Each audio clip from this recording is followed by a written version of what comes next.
El aroma a chiles secos, chocolate y especias tostadas llenaba mi casa. Era el aroma inconfundible del mole poblano, el platillo que mi esposo, que en paz descanse, decía que era mi obra maestra. Lo había pasado todo el día preparándolo, moliendo los ingredientes en el metate de piedra que heredé de mi abuela, vigilando la cocción lenta hasta que la salsa adquirió ese color profundo y brillante, casi negro como la noche. Hoy era mi cumpleaños número 68, y aunque mi esposo ya no estaba para compartirlo conmigo, había esperado celebrarlo con las 2 personas que quedaban de mi núcleo familiar, mi hija, Valeria, y su esposo, Carlos. La mesa del comedor, una pieza sólida de caoba que había visto décadas de cenas familiares, estaba puesta para 3. Los manteles individuales de lino, perfectamente planchados. Los cubiertos de plata, pulidos hasta brillar. Las copas de cristal, esperando el vino tinto que a Valeria tanto le gustaba. Todo estaba listo, solo faltaban ellos. Faltaban 10 minutos para las 7 cuando mi teléfono sonó. La pantalla se iluminó con el nombre de Valeria. Una pequeña sonrisa se dibujó en mis labios. Seguramente llamaba para decir que estaban en camino, quizás atrapados en el tráfico del centro de Puebla. Deslicé el dedo para contestar. «¿Hola, mi niña?» «¡Mamá!». Su voz sonaba extrañamente tensa, cargada de una urgencia que me pareció ensayada. «Mamá, qué pena, de verdad, pero no vamos a poder ir». Mi sonrisa se desvaneció. Sentí un hueco familiar en el estómago, el mismo que aparecía cada vez que una promesa se rompía. ¿Pasó algo? ¿Están bien? «Es Carlos», dijo, y pude casi oír el falso temblor en su voz. «Está grave. Tiene una fiebre altísima, no se puede ni levantar de la cama. El doctor dijo que podría ser una infección fuerte, que necesita reposo absoluto». Miré la olla de mole burbujeando suavemente en la estufa. El vapor fragante de repente se sentía pesado, sofocante. «Oh, cielos», murmuré. «Pobre Carlos. Claro, mi amor, que descanse. La salud es lo primero». «Gracias por entender, mami. Eres la mejor. Te juro que te lo compensamos. En cuanto Carlos se sienta mejor, te llevamos a cenar a donde tú quieras. Te queremos mucho». «Yo también los quiero. Cuida bien a tu esposo». Colgamos. La casa, que antes se sentía llena de la promesa de una celebración, ahora estaba abrumadoramente silenciosa. El único sonido era el suave hervor del mole. Apagué la estufa. La fiesta había terminado antes de empezar. Me serví una porción modesta en un plato de barro, sin molestarme en usar la vajilla buena. Comí sola en la mesa de la cocina, bajo la luz fluorescente, mientras las 3 sillas elegantemente dispuestas en el comedor me observaban como fantasmas. Después de lavar mi único plato, me senté en mi viejo sillón de cuero, el que mi esposo y yo compramos en nuestra primera venta de aniversario. La noche se había instalado por completo. Eran casi las 9. Afuera, la ciudad seguía su ritmo, pero dentro de mis 4 paredes, el tiempo parecía haberse detenido. Fue entonces cuando mi teléfono, olvidado sobre la mesita de centro, vibró. El sonido fue seco, casi violento en la quietud de la sala. Lo tomé sin mucho interés, esperando que fuera un mensaje de buenas noches de alguna de mis primas. Pero no lo era. Era una notificación de mi banco, una alerta de compra. Mis ojos, acostumbrados a leer los detalles más pequeños en los mapas durante 40 años de carrera como cartógrafa, se enfocaron en el texto. Compra aprobada por 22,500 pesos MXN en el novillo argentino. Parpadeé. ¿El novillo argentino? Un asador de lujo, famoso por sus cortes importados y su cava de vinos de colección. El mismo restaurante que Valeria había mencionado hace unas semanas con un suspiro soñador, diciendo: Algún día, mamá, cuando Carlos cierre ese gran negocio, me tiene que llevar ahí para celebrarlo como una reina. Un lugar para una celebración de verdad. Mi respiración se atoró en mi garganta. 22,500 pesos, una cantidad absurda para una cena cualquiera. Miré la hora de la transacción, 8:47 p.m. Hacía menos de 15 minutos. Mientras yo comía mole recalentado en la soledad de mi cocina, mi tarjeta de crédito estaba pagando un festín para alguien más. Un festín en el restaurante más caro de Puebla. Un festín para la misma hija cuyo esposo supuestamente agonizaba en cama. Dejé caer el teléfono sobre la alfombra. No hizo mucho ruido, pero para mí el sonido fue ensordecedor. Era el sonido de la última gota de confianza rompiéndose, el sonido de un velo que finalmente se rasgaba. El frío que sentí no era de decepción, no, era un frío distinto. Era el frío de la certeza. No lloré. Creo que una parte de mí ya no sabía cómo hacerlo. La tristeza, con el tiempo, se había calcificado, convirtiéndose en una especie de resignación blindada. Me levanté del sillón no con la fragilidad de una mujer de 68 años, sino con una rigidez nueva, una resolución que me anclaba al suelo. Caminé hacia mi estudio, la habitación que había sido mi santuario durante décadas, llena de mapas antiguos, herramientas de dibujo y el olor a papel y tinta. Encendí la lámpara de escritorio y su luz dorada iluminó un universo de líneas, fronteras y coordenadas. Mi vida entera había consistido en encontrar la verdad en los datos, en trazar la ruta más clara a través de terrenos complejos. Y ahora tenía un nuevo territorio que cartografiar, el de la traición. Abrí el cajón inferior de mi archivador de metal. Dentro, en un orden impecable, estaban mis registros financieros, carpetas Manila etiquetadas por año desde 1983. No era una obsesión, era un hábito forjado en una profesión que no permitía errores. Mi transición de las mesas de dibujo a los sistemas de información geográfica, los famosos GIS, a finales de los 90, me había obligado a pensar en datos, en capas de información superpuestas que revelaban patrones invisibles a simple vista. Era una habilidad que, irónicamente, nunca pensé que usaría contra mi propia hija. Saqué la carpeta del año en curso y la puse sobre el escritorio. Pero mi mente no se detuvo ahí, se fue más atrás, desplegando un mapa mental de heridas y decepciones. Comencé a verlas no como incidentes aislados, sino como puntos de datos en una tendencia alarmante. Mi estudio se convirtió en un museo, y yo era la curadora de mi propio dolor. La primera exhibición en mi mente fue la de hace 6 meses, el viaje prestado. Valeria me había llamado, con la misma voz de falsa urgencia de esta noche. «Mamá, una oportunidad increíble, un seminario para Carlos en Cancún, pero los vuelos suben de precio por minuto. ¿Podríamos usar tu tarjeta para apartarlos? Te lo juro que te lo pagamos en la quincena, es solo para que no nos ganen la oferta». Confié en ella. Días después, mientras revisaba mi estado de cuenta en línea, vi los cargos. No solo los vuelos, sino también una reserva de 5 noches en un resort de lujo en la Riviera Maya, con todo incluido. Un cargo por experiencia de spa para parejas.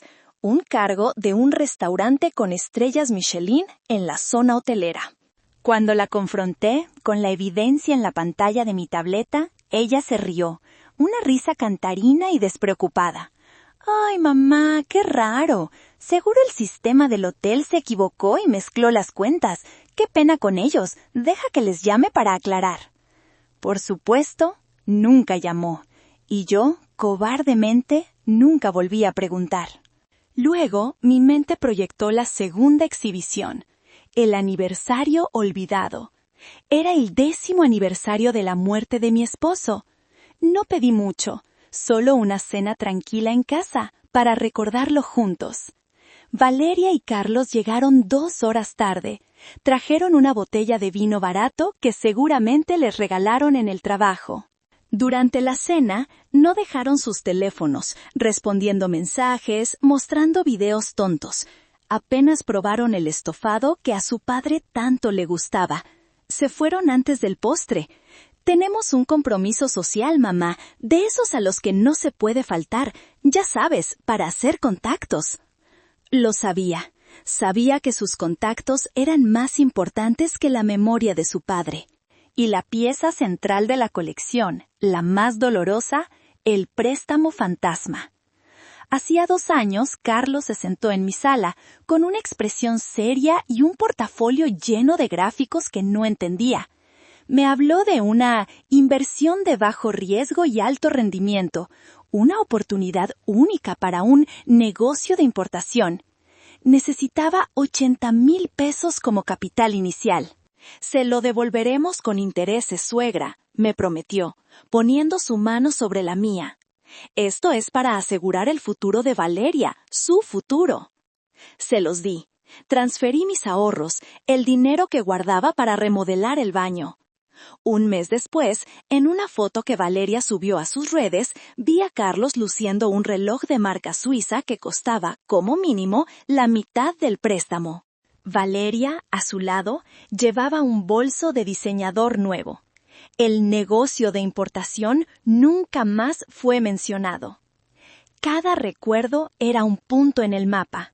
Y esta noche, la notificación de El novillo argentino no era un punto nuevo. Era la línea que los conectaba a todos, revelando un patrón claro, innegable y cruel. Un sistema de explotación deliberada, disfrazado de olvidos, errores y amor filial. Cerré los ojos y respiré hondo. El dolor estaba ahí, pero debajo de él algo más estaba naciendo. Una claridad fría y afilada como el borde de un cristal roto. Ya no era una madre ciega. Era una cartógrafa con un mapa del engaño extendido frente a ella. Mi escepticismo esa noche se había transformado en una certeza gélida. La mañana siguiente, el sol de Puebla entraba a raudales por la ventana de mi estudio, pero yo no sentía su calor. No tenía intención de conducir hasta su casa para una confrontación llena de lágrimas y mentiras. Las emociones eran un terreno pantanoso, y yo necesitaba tierra firme. Necesitaba hechos, datos irrefutables. Así que hice lo que una mujer con mi entrenamiento haría. Comencé mi investigación. Mi primer paso fue verificar la fuente digital. Valeria mantenía su perfil de Instagram en modo privado, una fortaleza digital diseñada para mantener fuera a los curiosos, o en este caso, a su propia madre. Pero yo sabía de su talón de Aquiles, su necesidad de presumir, y para eso necesitaba un público. Recordé a Sofía, su amiga inseparable desde la preparatoria, una joven que vivía su vida a través de la pantalla de su teléfono. Busqué el perfil de Sofía. Estaba público, una ventana abierta a un mundo de fiestas, viajes y cenas caras. No tardé ni 5 minutos en encontrarlo, publicado la noche anterior, a las 9:15 p.m. Una historia de Instagram, efímera por diseño, pero en ese momento tan permanente como una confesión grabada en piedra. Era un video corto, de apenas 15 segundos. La cámara se movía temblorosamente, mostrando una mesa lujosa, 2 copas de vino tinto casi llenas, un plato con un corte de carne grueso perfectamente sellado. Y luego el paneo hacia los comensales. Ahí estaban. Valeria, sonriendo a la cámara, levantando su copa. Llevaba un vestido de seda color esmeralda que nunca le había visto. Y a su lado, Carlos. Carlos, el hombre que supuestamente estaba grave, con fiebre altísima, se reía a carcajadas, con las mejillas sonrosadas no por la enfermedad, sino por el vino y la buena vida. La voz de Sofía se oía de fondo. ¡Noche de lujo con mis favoritos! ¡Salud por eso! Pausé el video.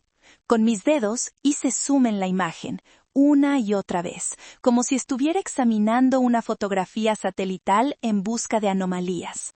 Mis ojos se detuvieron en la muñeca de Valeria.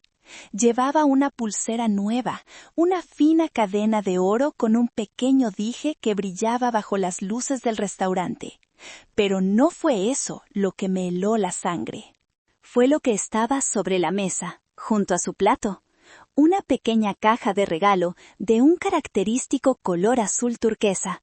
Reconocí el logo de la joyería más exclusiva del centro comercial. La misma joyería donde hacía apenas un mes, mientras paseábamos, le había mostrado un collar en el escaparate. «¡Qué cosa tan fina!», le dije, sin ninguna intención. «El trabajo de filigrana me recuerda a las joyas de tu abuela». Ella solo había sonreído sin decir nada. La verdad me golpeó con la fuerza de un impacto físico. No solo estaban celebrando en mi cumpleaños, con mi dinero, después de mentirme descaradamente sobre una enfermedad. Era peor. Probablemente estaban usando mi dinero para comprarle un regalo a ella, quizás incluso riéndose de la ironía. Se estaban burlando de mis gustos, de mis recuerdos, de mi afecto. Apagué la pantalla. La imagen de ellos riendo quedó grabada en mi retina. El engaño no era solo financiero, era una profanación de lo más íntimo. Era una declaración de que yo, Elodia Torres, su madre, no era más que un recurso, una cuenta bancaria sin rostro ni sentimientos. A la mañana siguiente, con el sol apenas despuntando sobre las cúpulas de Talavera de las iglesias de Puebla, me senté en mi escritorio con una taza de café negro y mi teléfono. La rabia de la noche anterior se había asentado, transformándose en una calma metódica. Marqué el número de El Novillo Argentino. Quería que la información viniera de una fuente oficial, un dato incontrovertible. Restaurante El Novillo Argentino. «Buenos días, le atiende el señor Benítez», contestó una voz profesional y amable. «Buenos días, señor Benítez. Mi nombre es Elodia Torres. Le llamo porque he detectado un cargo en mi tarjeta de crédito de anoche en su establecimiento y me gustaría confirmar algunos detalles. ¿Es posible que se trate de un fraude?». Mi voz era firme, tranquila, la misma que usaba para presentar proyectos a los comités de urbanismo. Hubo una pausa al otro lado de la línea. «Por supuesto, señora Torres, permítame un momento para verificar en nuestro sistema. ¿Podría darme los últimos 4 dígitos de su tarjeta y el monto exacto?». Le di la información. Escuché el tecleo suave de un teclado. Esperé, observando cómo una paloma se posaba en el alféizar de mi ventana. Aquí lo tengo», dijo el señor Benítez, su tono ahora un poco más cauteloso. «Cargo por 22,500 pesos, anoche a las 8:47 p.m. Veo que la reservación estaba a nombre de Valeria Reyes». «Así es», confirmé. «Ella es mi hija». «Entiendo».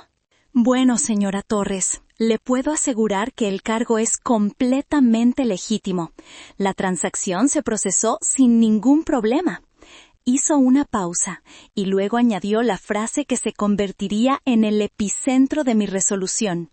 «De hecho, veo aquí que su tarjeta de crédito está guardada en el perfil de la señora Reyes desde hace más de un año». Sentí como si el aire me faltara. «¿Disculpe? ¿Guardada en su perfil?». «Sí», continuó el señor Benítez, ajeno a la bomba que acababa de detonar. «Es un servicio que ofrecemos para clientes frecuentes, para, usted sabe, conveniencia familiar. Facilita las reservaciones y los pagos. Me explicó que el sistema guardaba los datos de forma segura».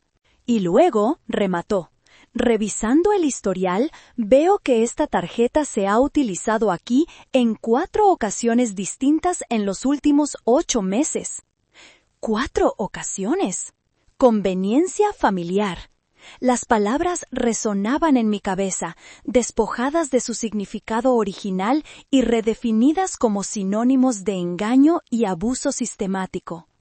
Esto no era un error de una noche, no era un impulso irresponsable. Era un modus operandi, una estrategia calculada. Yo era la conveniencia, mi confianza era el servicio. Muchas gracias por su ayuda, señor Benítez. Ha sido muy amable, dije, mi voz sin un ápice de temblor. Colgué el teléfono. Miré la pared de mi estudio, cubierta de mapas de Puebla, de México, del mundo, mapas que mostraban caminos, fronteras, territorios definidos. Y en ese instante entendí que tenía que trazar una nueva frontera en mi propia vida, una línea clara e inamovible entre la generosidad y la explotación, el amor y el abuso. Tomé una respiración profunda y me levanté. La fase de investigación había terminado. Ahora comenzaba la fase de planificación. La revelación del señor Benítez fue el catalizador. Ya no había espacio para la duda, solo para la acción. La cartógrafa en mí despertó por completo, no con el deseo de explorar nuevas tierras, sino de delimitar y cuantificar el alcance de la traición. Mi comedor se convirtió en mi centro de operaciones. Fui a mi estudio y saqué caja tras caja de archivos financieros, los mismos que Valeria siempre había llamado las manías de viejita de mamá. Los apilé sobre la mesa de caoba, un monumento de papel a una vida de orden y previsión. Extendí los estados de cuenta bancarios y de tarjetas de crédito de los últimos 3 años sobre la superficie de madera. El olor a papel viejo llenó la habitación. Con la precisión que solía usar para trazar curvas de nivel en un mapa topográfico, comencé mi auditoría. Tenía resaltadores de varios colores, una regla y una calculadora. Esto no era un acto de ira, era un ejercicio forense. Comencé a cartografiar el engaño. Cada color representaba una categoría diferente de abuso.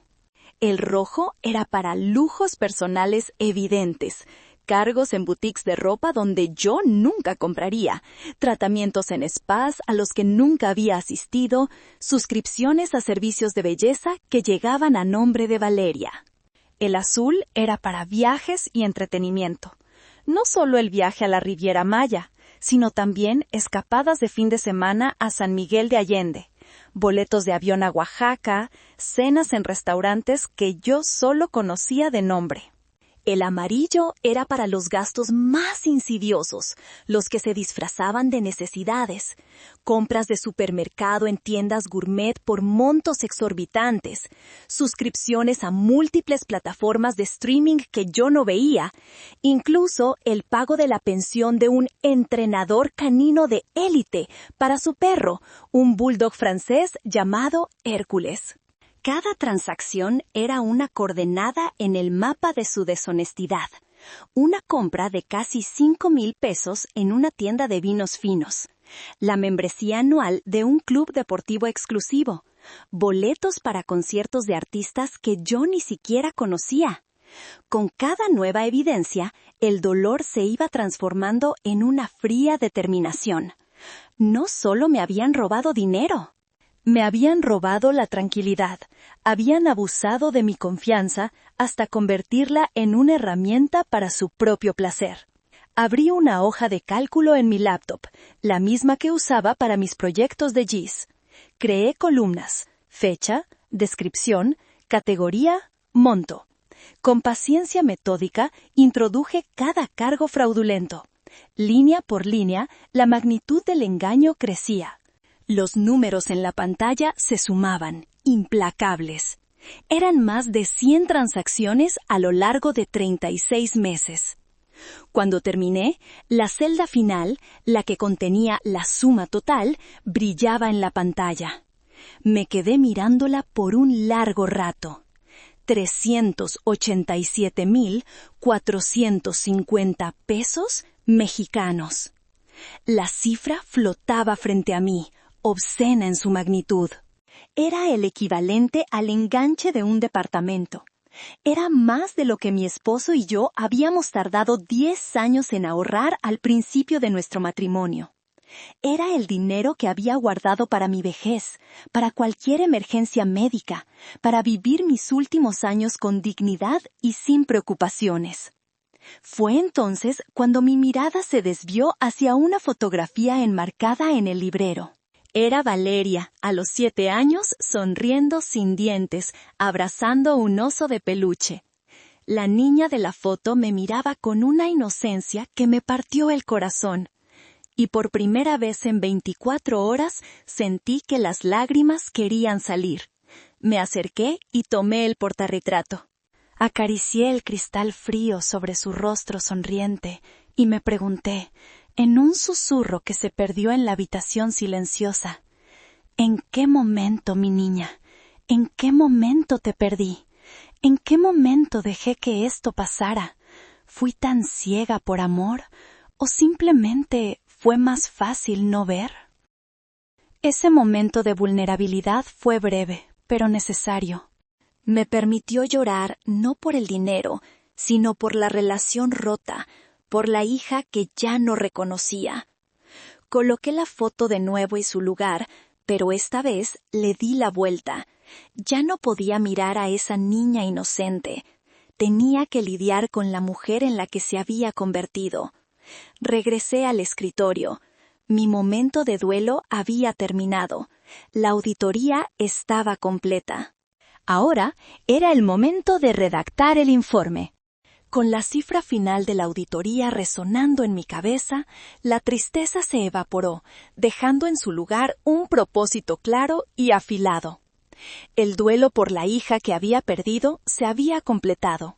Ahora tenía que lidiar con la realidad de la mujer que existía. Mi siguiente paso no sería una confrontación emocional, sino un acto de contabilidad pura y dura. Abrí un nuevo documento en mi procesador de textos.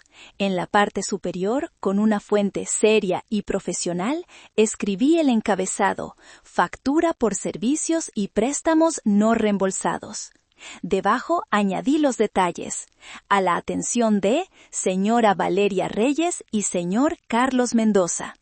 Creé una tabla, imitando el formato de mi hoja de cálculo, y comencé a detallar los cargos, agrupados por categoría. No era una simple lista, era un expediente. Categoría 1. Lujos y gastos personales. Detallé las compras en boutiques, los tratamientos de spa, las suscripciones. Categoría 2. Viajes y entretenimiento. Listé los vuelos, los hoteles, las cenas extravagantes, incluyendo, por supuesto, la más reciente en El Novillo Argentino. Categoría 3. Gastos domésticos y varios. Incluí las compras gourmet, los servicios para su perro, las suscripciones digitales. Junto a cada categoría puse el subtotal. Al final de la lista, en negritas, escribí: subtotal adeudado, 387,450 pesos MXN. Pero no me detuve ahí. Debajo de esa línea, añadí una más. Una que venía no de mi corazón de madre, sino de mi mente de contadora. Nota: se aplicará un interés anual del 18% sobre el saldo insoluto a partir de la fecha de emisión de esta factura por concepto de demora en el pago. Era una cláusula estándar en cualquier transacción comercial, y en ese momento esto es lo que era para mí: una transacción comercial que había salido muy mal. Releí el documento varias veces, comprobando cada cifra, cada palabra. Estaba perfecto. Era frío, impersonal y absolutamente irrefutable. Era la verdad, destilada en forma de números. Luego me dirigí al archivo más importante de mi estudio, el que contenía mi testamento. Lo había redactado con mi esposo hacía más de 15 años y lo había actualizado ligeramente tras su muerte. Lo saqué de su sobreprotector y lo leí. La cláusula principal era simple. En caso de mi fallecimiento, todos mis bienes, incluyendo la casa, mis ahorros y mis inversiones, se dividirían en partes iguales entre mis descendientes directos. En ese momento, solo tenía una, Valeria. Tomé un bolígrafo de tinta roja de mi escritorio, la misma tinta que usaba para marcar correcciones importantes en los mapas. Con una mano que no tembló, tracé una línea gruesa y decidida sobre el nombre de Valeria Reyes. Luego, en el margen, escribí, nulo y sin efecto. No sentí ni tristeza ni rabia. Sentí una extraña sensación de liberación, como si estuviera podando una rama muerta para salvar al árbol. Sabía que un testamento tachado no tenía validez legal. Este era solo el primer borrador de mi nuevo plan, un borrador simbólico. La versión oficial requeriría un abogado. Pero en ese momento, el acto físico de eliminarla de mi legado era lo que necesitaba. Comencé a esbozar mis ideas en una hoja en blanco. Pensé en las personas que sí me habían mostrado amabilidad y respeto sin pedir nada a cambio. Pensé en la biblioteca pública a la que donaba libros cada año. Pensé en un refugio para mujeres maltratadas del que había leído en el periódico. Un nuevo mapa de mi legado estaba empezando a tomar forma, uno basado en el mérito y la gratitud, no en la obligación de la sangre. Guardé la factura y mis notas en una nueva carpeta Manila. En la etiqueta escribí 2 palabras, cuentas claras. El plan estaba en marcha, solo faltaba ejecutarlo. Llegó el día de la ejecución.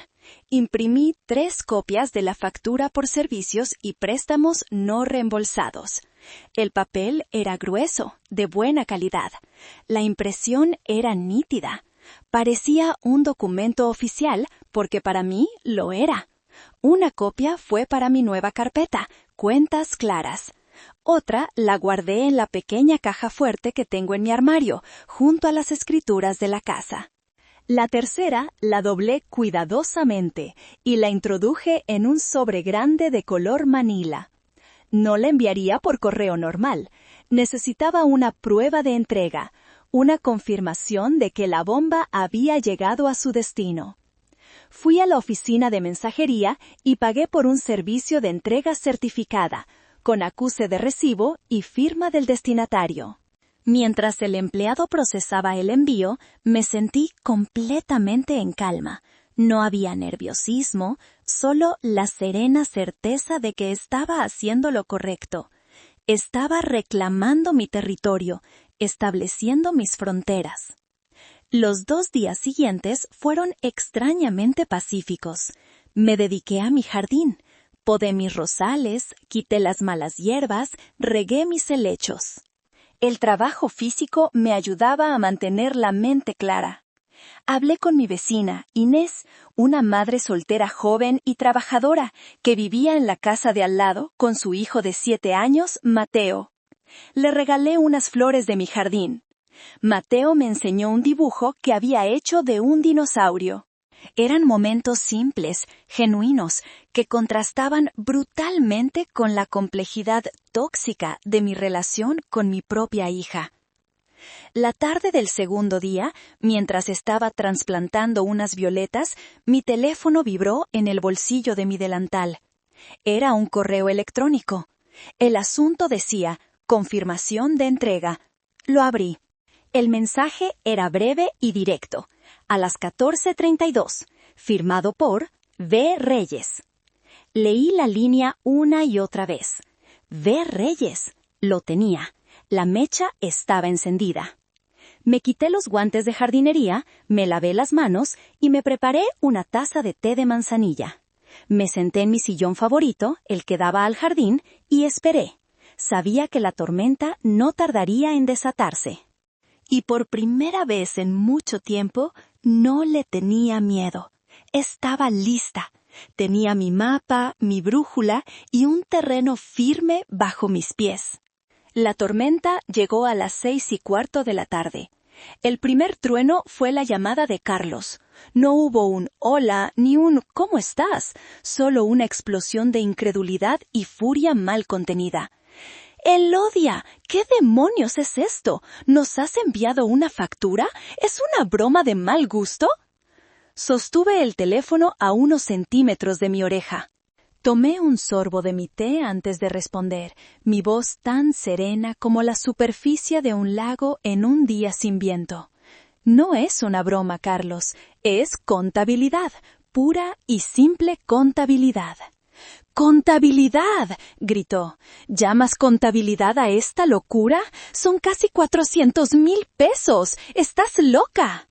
Las cifras son correctas. Están todas detalladas en los anexos que adjunté.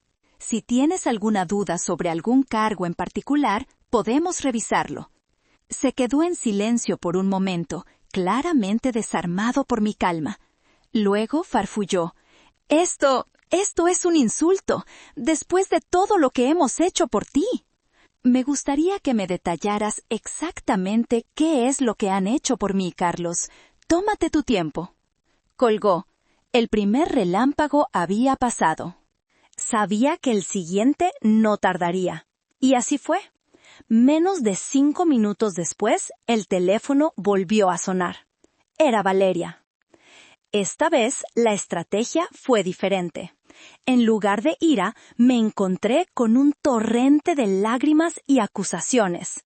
«Mamá», sollozó, «¿cómo pudiste hacerme esto? Soy tu hija, tu única hija. ¿Cómo puedes humillarme de esta manera? Enviarme una factura como si fuera una extraña, una delincuente». Esperé a que su primer arrebato de histeria pasara. No te estoy tratando como a una delincuente, Valeria. Te estoy tratando como a una adulta responsable de sus deudas. El documento es claro. Pero si eran cosas sin importancia, unas cenas, un viaje. Pensé que te alegraba consentirnos. Siempre dijiste que lo tuyo era mío. Siempre dijiste que lo tuyo era mío. Dije que te ayudaría si lo necesitabas, Valeria. Nunca dije que financiaría un estilo de vida que ni yo misma me doy. Hay una diferencia. Fue entonces cuando su voz cambió. El llanto se convirtió en un veneno afilado. Claro, ahora entiendo. Siempre ha sido así. Tú y tu maldito dinero. Siempre más importante que yo. Siempre preferiste tus mapas y tus estúpidos proyectos a tu propia hija. Este dinero ni siquiera te importaba hasta ahora. Esto es lo que me debes por todas las veces que no estuviste, por todas las reuniones escolares a las que no fuiste. Escuché su justificación retorcida, la narrativa de víctima que se había construido para sí misma. Y en lugar de sentirme herida, sentí una profunda lástima. El mapa de su alma estaba tan distorsionado que ya no podía distinguir el norte del sur. Tu percepción de mi pasado no anula tu responsabilidad en el presente, Valeria. La deuda sigue en pie. Pues no pienso pagarte ni un centavo. Haz lo que quieras. Y colgó. La pieza final del tríptico llegó 1 hora después. Era mi cuñada, Pilar, la hermana de mi difunto esposo. Su tono era de una superioridad moral empalagosa. Elodia, me ha llamado Valeria, destrozada. No puedo creer que estés haciendo esto. Por un poco de dinero. Estás rompiendo a la familia. Pilar, respondí, mi paciencia llegando a su fin. La familia se basa en el respeto y la confianza mutua. Dime, ¿dónde estaban esas dos cosas cuando usaban mi dinero a mis espaldas? Son jóvenes, Elodia. A veces cometen errores. Hay que ser más comprensiva. La comprensión tiene un límite. El mío se agotó. Buenas noches, Pilar. Colgué antes de que pudiera responderme. La tormenta había pasado. La casa estaba en silencio de nuevo. Me di cuenta de que no me sentía ni victoriosa ni triste. Me sentía vacía, pero era un vacío limpio. El espacio que antes ocupaba la negación, ahora estaba listo para ser llenado con otra cosa, con la verdad.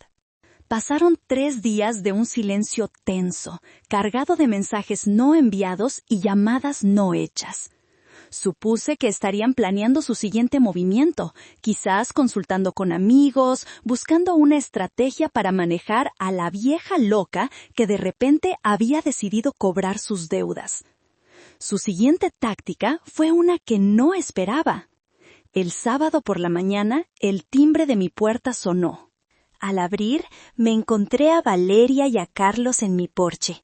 Valeria sostenía una enorme canasta de frutas exóticas, envuelta en celofán y adornada con un lazo gigante. Carlos, a su lado, tenía una sonrisa forzada y nerviosa. Habían cambiado la ira y las lágrimas por una máscara de preocupación filial. «Mamá», dijo Valeria, su voz suave y melosa, «hemos estado muy preocupados por ti. Creemos que todo esto de la factura es una señal de que estás bajo mucho estrés». Los dejé pasar, observándolos con una curiosidad casi antropológica. Se sentaron en el borde del sofá, como si tuvieran miedo de contaminar el ambiente. Carlos tomó la palabra. «Suegra, hemos estado hablando y, bueno, creemos que quizás ha llegado el momento de que te ayudemos un poco. Ya sabes, con las finanzas, las cuentas, para que no tengas que cargar con ese peso tú sola. A tu edad mereces descansar, no estar lidiando con números y bancos». Ahí estaba, la jugada final. No era un intento de disculpa ni una oferta de pago. Era un intento de tomar el control. Si yo era incompetente para manejar mi dinero, entonces ellos, como buenos hijos, se harían cargo. Y una vez que tuvieran el control, la deuda simplemente desaparecería, junto con el resto de mis activos. Era un golpe de estado silencioso y condescendiente. Los miré a ambos. Miré sus rostros ansiosos, sus sonrisas falsas, la canasta de frutas que probablemente habían comprado con mi propia tarjeta. Y por primera vez no sentí ni una pizca de afecto. Solo vi a 2 extraños con intenciones oscuras. Una pequeña sonrisa, genuina esta vez, se dibujó en mis labios. «¡Qué considerados son!», dije suavemente. «Pero no tienen de qué preocuparse. Ya he tomado todas las medidas necesarias para asegurar mi futuro financiero». Me levanté y caminé hacia mi estudio. Ellos intercambiaron una mirada confundida. Regresé con 2 sobres manila idénticos. Le entregué uno a Valeria. Creo que, como mi única familia directa, es importante que estén al tanto de mis últimas voluntades.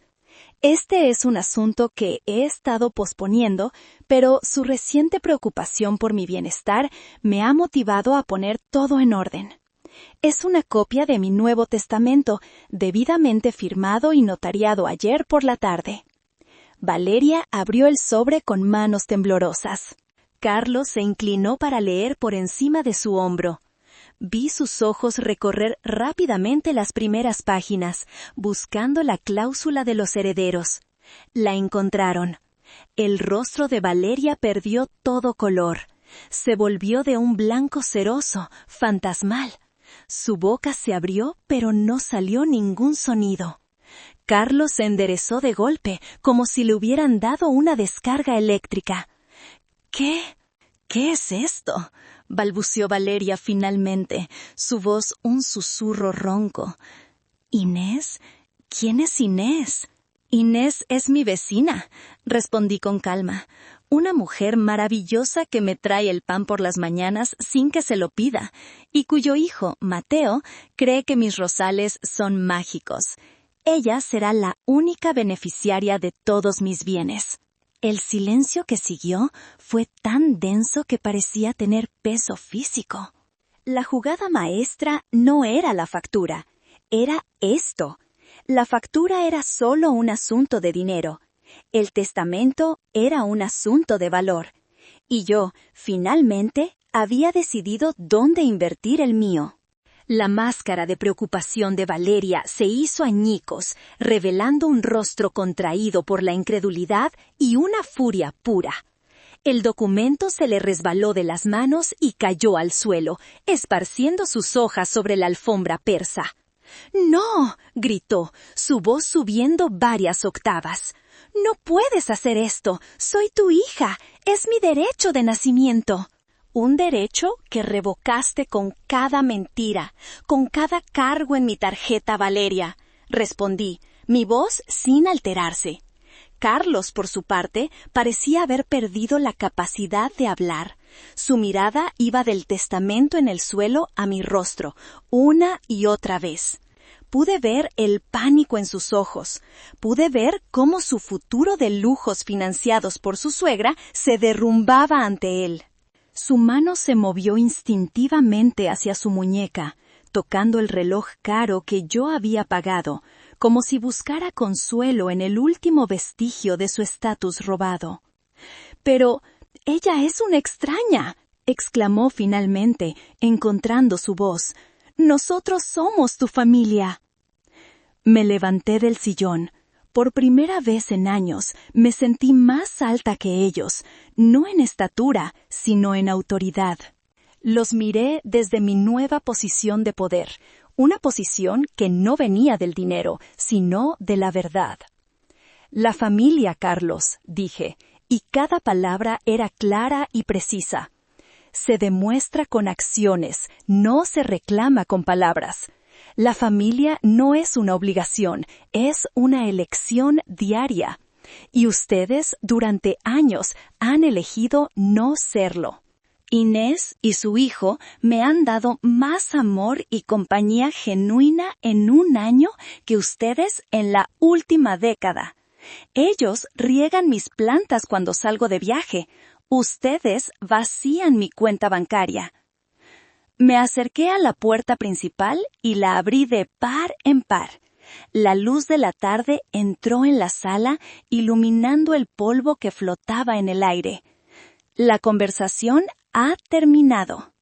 Ahora, por favor, les pido que se retiren de mi casa. Se quedaron mirándome, atónitos. Era la primera vez en sus vidas que yo les daba una orden directa, sin disculpas, sin suavizarla. Era la primera vez que veían una frontera que no podían cruzar. Valeria abrió la boca para protestar, para lanzar una última andanada de insultos o súplicas, pero al ver la expresión de mi rostro, una expresión que no conocía, la de una mujer que ya no tenía nada que perder, guardó silencio. Sin decir una palabra más, recogió a su marido del sofá, quien parecía un autómata, y salieron por la puerta. No miraron atrás. Observé cómo subían a su coche, ese coche cuyas mensualidades seguramente también pagaba yo de alguna forma, y se alejaban por la calle hasta desaparecer en la esquina. Cerré la puerta. El clic de la cerradura fue el sonido más satisfactorio que había escuchado en mucho tiempo. Recogí las hojas del testamento del suelo, las alicé con cuidado y las volví a meter en su sobre. Caminé hacia la cocina y vi la canasta de frutas que habían dejado sobre la encimera. La tomé y, sin dudarlo, la vacié entera en el bote de la basura. No quería nada de ellos en mi casa, nada que estuviera manchado por la mentira. Las semanas que siguieron fueron de un silencio absoluto. No hubo más llamadas, ni mensajes, ni visitas inesperadas. El drama había cesado, dejando tras de sí una paz que al principio me pareció extraña, casi antinatural, como el silencio que sigue a una larga enfermedad. Poco a poco me acostumbré a ella, la abracé, era la paz de la libertad. Mi vida encontró un nuevo ritmo, más simple y más rico. Las mañanas las pasaba en mi jardín, las tardes leyendo en mi estudio o visitando la biblioteca. Comencé a dar clases voluntarias de geografía a niños de primaria. Descubrí que enseñarles a leer un mapa, a entender el mundo que los rodeaba, me llenaba de una alegría que el dinero nunca podría comprar. Mi relación con Inés y el pequeño Mateo floreció. Se convirtieron en mi verdadera familia, la que se elige. Cenábamos juntos al menos 2 veces por semana. Yo les cocinaba mis mejores platillos, y ellos llenaban mi casa con risas y conversaciones triviales sobre la escuela, los dinosaurios y los pequeños milagros del día a día. Mateo decidió que mi jardín era un bosque encantado, y pasaba horas buscando tesoros entre mis rosales. Inés, con su fuerza silenciosa y su gratitud constante, me recordaba que la bondad aún existía en el mundo. Una tarde, mientras estábamos los 3 en el porche trasero, compartiendo una jarra de agua de Jamaica, mi teléfono vibró sobre la mesa. Lo miré. Era un número desconocido, pero el mensaje de texto era inconfundible. Era de Valeria. «Mamá, por favor, lo siento de verdad». Leí las 6 palabras una y otra vez. Lo siento de verdad. Quizás era sincera. Quizás la conmoción de perder su herencia la había forzado a una introspección dolorosa. Quizás por primera vez entendía el alcance del daño que había causado. Sentí una punzada de dolor en el pecho, un eco de la madre que solía ser, un fantasma que lloraba por la hija que había perdido para siempre.